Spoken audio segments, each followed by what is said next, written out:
அஸ்ஸலாமு அலைக்கும் வரஹ்மத்துல்லாஹி வபரகாத்துஹு. தினமும் ஒரு ஹதீஸ். 1 மாத கால நோன்பு கடமையாக இருந்த நிலையில் என்னுடைய தாய் மரணித்து விட்டார். அவர் சார்பாக அந்த நோன்புகளை நான் நிறைவேற்றலாமா என்று ஒரு மனிதர் அல்லாஹுவின் தூதர் ஸல்லல்லாஹு அலைஹி வஸல்லம் அவர்களிடம் கேட்டதற்கு, ஆம், நிறைவேற்றப்படுவதற்கு அல்லாஹுவுக்குரிய கடன் மிக தகுதியானது என்று பதிலளித்தார்கள். அறிவிப்பவர் இப்னு அப்பாஸ் ரதியல்லாஹு அன்ஹு. நூல் புகாரி, ஹதீஸ் எண் 1953.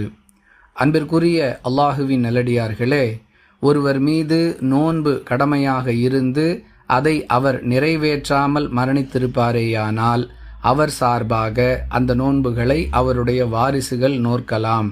நிபந்தனை என்னவென்றால், அவர் மீது நோன்பு கடமையாகி இருக்க வேண்டும், மேலும் நோன்பு நோற்க வேண்டும் என்ற எண்ணமும் அவருக்கு இருக்க வேண்டும். அப்படிப்பட்ட நிலையில் ஒருவர் மரணிப்பாரேயானால் அவர் சார்பாக அந்த நோன்புகளை அவருடைய வாரிசுகள் நோற்பதன் மூலம் மரணித்துவிட்ட அந்த நபர் அல்லாஹுவுக்கு ஆற்ற வேண்டிய கடனை நிறைவேற்றிவிட்டார் என்று ஆகிவிடும்.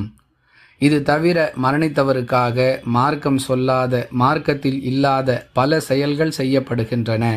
உதாரணத்திற்கு சொல்லுவதாக இருந்தால், திருக்குர்ஆனை ஓதி அவர்களுக்காக அனுப்பி வைக்கிறோம், யாசின் ஓதி அவர்களுக்காக அனுப்பி வைக்கிறோம், 7, 10, 20, 40 என்ற பெயர்களில் ஃபாத்திஹாக்களை ஓதுகிறோம் என்று சொல்லுகிறார்கள். இந்த செயல்களுக்கும் இஸ்லாத்திற்கும் எந்த சம்பந்தமும் இல்லை என்பதை கவனத்தில் கொள்ள வேண்டும். வாஹிரு தஅவானா அனில் ஹம்துலில்லாஹி ரப்பில் ஆலமீன். அஸ்ஸலாமு அலைக்கும் வரஹ்மத்துல்லாஹி வபரகாத்துஹு.